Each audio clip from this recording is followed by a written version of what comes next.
تلاوت بڑھا تھا تیرے احترام اور عن النبي صلى الله عليه وسلم قد أنزل الله علي آيات لم ير مثلهن قل أعوذ برب الناس إلى آخر السورة وقل أعوذ برب الفلق إلى آخر السورة أو كما قال عليه الصلاة والسلام۔ ناظرین محترم، میں نے آپ حضرات کے سامنے ترمذی شریف کی ایک روایت پڑھی جس میں نبی علیہ الصلاۃ والسلام نے معوذتین کے متعلق ارشاد فرمایا کہ میں نے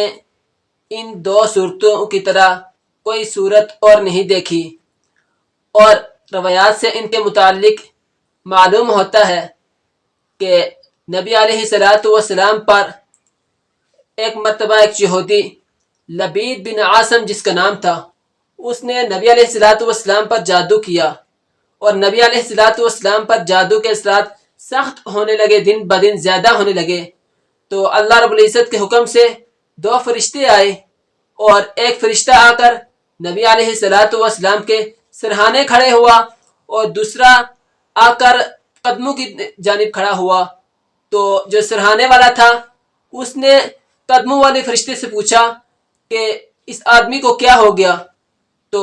جواب دیا دوسرے فرشتے نے کہ اس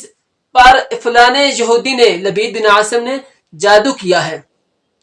اور اس طرح جادو کیا ہے، بالوں پر کیا ہے، اور فلاں قبیلے کا ایک کنواں ہے وہاں پر ہے، اور اس میں اس کنویں کے نیچے پتھر کے نیچے رکھا ہوا ہے بال۔ اور تو نبی علیہ الصلوۃ والسلام جب صبح بیدار ہوئے تو نبی علیہ الصلوۃ والسلام نے عمار بن یاسر رضی اللہ تعالی عنہ کے ہمراہ ایک گروہ کو بھیجا کہ وہاں پر جا کر یہ جو بال ہے، کنگھی وغیرہ، اور یہ نکال کر لے آئیں۔ عمار بن یاسر رضی اللہ تعالی عنہ فرماتے ہیں کہ جب ہم وہاں پر پہنچے تو اس کنویں کا جب پانی دیکھا تو وہ مہندی کی طرح سرخ ہوا جا رہا تھا، تو ہم نے وہاں سے وہ بال نکالے۔ تو اللہ رب العزت نے ان معوذتین یعنی قل اعوذ برب الفلق اور قل اعوذ برب الناس کو نازل کیا، اور نبی علیہ الصلوۃ والسلام سے ان کو بتلایا کہ آپ اس بال میں جو گرے لگی ہوئی ہیں، ان نبی علیہ الصلوۃ والسلام کے بال مبارک کے ذریعے جادو کیا گیا تھا، اور ان بالوں پر 11 گرہ لگی ہوئی تھی۔ تو اسی لیے یہ جب آیتیں، یہ دونوں صورتیں نازل ہوئی تو ان کی بھی 11 آیتیں ہیں، اور ایک ایک آیت کر کے نبی علیہ الصلوۃ والسلام اس ایک ایک گرہ کو کھولتے گئے، اور نبی علیہ الصلوۃ والسلام کے جسم پر جو جادو کے اثرات تھے وہ دور ہوتے چلے گئے۔ ایک سبق ملتا ہے کہ ہمارا آج کا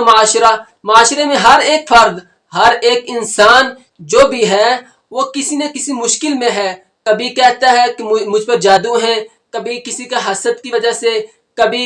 کسی نے جنات چھوڑے ہوئے، کبھی کیا معاملہ ہے۔ ہر دوسرے تیسرے گھر میں یہ معاملہ چلا آ رہا ہے، اور ہر دوسرے دن کوئی نہ کوئی سوالات بھی کرتے ہیں کہ ہم پر یہ اثرات ہیں، ہم بھول جاتے ہیں، یا ہمارے گھر میں ایسے کام ہو رہے ہیں، تو ہمیں اس کے متعلق کوئی عمل بتایا جائے۔ تو یہ میری ان حضرات سے بھی گزارش ہے کہ ہم اپنی عملی زندگی میں یہ صبح شام کے اذکار میں شامل کریں، معوذتین، اور اس کے ساتھ سورہ اخلاص میں ملا لیں، اور یہ صورتیں ہر انسان اپنی زندگی کا معمول بنا لے، صبح شام 3 مرتبہ ان کو لازم کر لے اپنے لیے۔ میں شرطیہ اس کو کہتا ہوں کہ اگر جو انسان یہ اپنی زندگی کا معمول بنا لیتا ہے تو ساری زندگی اس پر نہ کوئی جادو اثر کر سکتا ہے، نہ اس پر جنات اثر کر سکتے ہیں، اور نہ ہی اس پر کسی اور قسم کا کوئی بھی شر اس پر۔ کیونکہ اس میں ہر قسم کا جو شر ہے اس میں